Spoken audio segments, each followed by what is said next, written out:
sini saya akan menjelaskan tentang usaha dan energi. Jadi di sini usaha itu adalah kemampuan untuk melakukan sebuah gaya. Jadi kalau yang ditanyakan apa sih definisi usaha? Usaha itu adalah gaya yang dihasilkan pada suatu benda pada jarak tertentu. Jadi disimbolkan dengan W. Di situ ya sudah ada W. W itu adalah usaha. Kemudian definisinya, berdasarkan definisinya maka kita akan mengetahui bahwa rumusan matematis dari usaha itu adalah W sama dengan F kali X, di mana F itu adalah gaya, satuannya Newton, kemudian X itu adalah jarak dari benda awal mula sampai benda tersebut bergerak dan kemudian diam. Jadi ada usahanya, ada perpindahannya, seperti itu. Ya, jadi rumusan matematis yang barusan sudah saya jelaskan itu, W sama dengan F kali X, itu di buku lain ada yang mengatakan bahwa W sama dengan F kali S itu sama saja. Jadi untuk simbol itu bebas saja, boleh S, boleh X. Yang penting itu kalian paham bahwa dimana X itu adalah perpindahan, S juga boleh, S adalah perpindahan. Biasanya kalau di buku-buku itu adalah S ya. S sama dengan perpindahan, satuannya meter. Nah, untuk rumusan yang saya sudah jelaskan pertama itu ketika usaha yang dilakukan adalah sejajar atau pada garis lurus. Terus gimana nih kalau misalnya usaha yang dilakukan itu membentuk sudut tertentu? Bagaimana caranya? Nah, akan kita bahas di sini ya. Oke, nah di sini ada lagi nih. Usaha yang dilakukan gaya membentuk sudut tertentu. Jadi F-nya gaya yang dilakukan kepada benda tersebut itu tidak sejajar dengan gaya tersebut. Jadi harus kita proyeksikan. Artinya apa? Ini ya, misal di gambar ini adalah F. Orang tersebut menarik itu tidak lurus, tidak sejajar. Jadi kalau sejajar itu talinya itu lurus ke sini ya. Lurus, tapi ini membentuk sudut tertentu. Jadi orang talinya itu ke atas.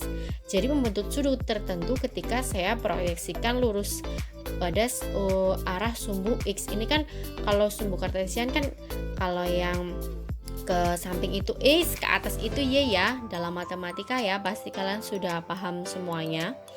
Karena di sini F-nya itu adalah ke atas seperti ini ya, maka harus kita proyeksikan.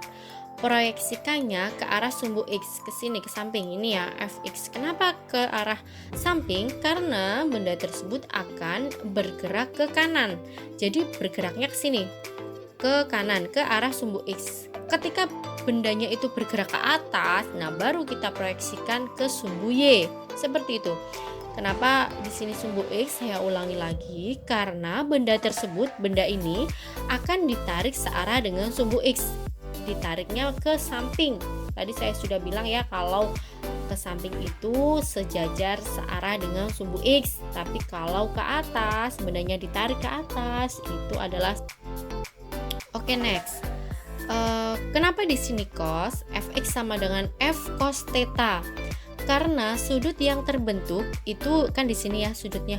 Sudut yang terbentuk ketika saya proyeksikan ke sumbu X itu artinya depan per samping. Dalam matematika depan per samping itu adalah cos, F cos. Jadi Fx itu bukan lagi misal nih F-nya 10 misal ya, F-nya 10.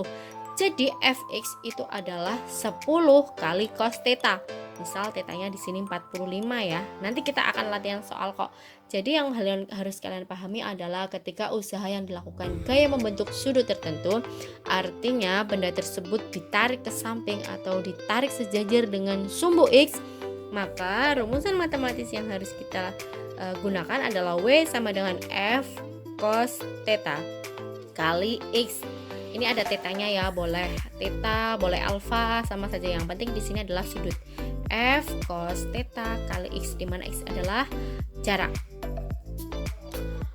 Oke, next. Di sini ada usaha yang dilakukan banyak gaya dengan arah perpindahan yang sama. Jadi pada gambar yang sebelumnya itu ada benda yang ditarik sejajar ya, yang rumusnya cuma W sama dengan cos W sama dengan F kali X ya. Kemudian ada W sama dengan F cos theta kali X. Nah, di sini ada beberapa gaya yang bekerja pada suatu benda. Jadi ada benda satu ya, kemudian ditarik oleh beberapa tali. Logikanya seperti itu. Jadi misal saya punya sebuah balok ya, kemudian Mbak Feby itu menarik dengan ini nih, menarik dengan tetanya 37 derajat. Kemudian ada lagi nih Mas Gilang menggunakan tetanya yang 75 derajat seperti itu. Jadi usaha yang dilakukan kepada benda tersebut itu adalah gaya usaha total. Usaha total itu adalah gaya total dijumlahkan semua dikalikan dengan X atau jarak perpindahan seperti itu. Nanti kita akan latihan soal, yang penting kita harus paham rumusannya terlebih dahulu. Oke, next di sini ada energi ya. Energi itu merupakan kemampuan untuk melakukan usaha. Jadi ketika kita melakukan usaha, artinya ada perpindahannya, ada gaya dan ada perpindahannya, itu kita membutuhkan energi ya.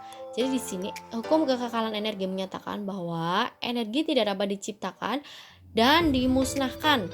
Tidak dapat diciptakan dan dimusnahkan, melainkan hanya dapat diubah bentuknya.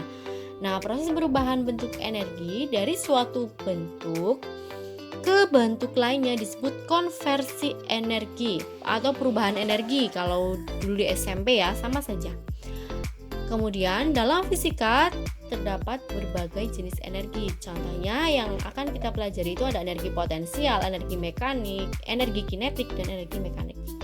Yang pertama, energi potensial. Apa sih itu energi potensial? Dulu di SMP sudah pernah ya. Energi potensial merupakan energi yang berkaitan dengan ketinggian suatu benda. Jadi kalau kita mau mengingat-ingat apa sih itu energi potensial atau yang biasa kita rumuskan dengan EP.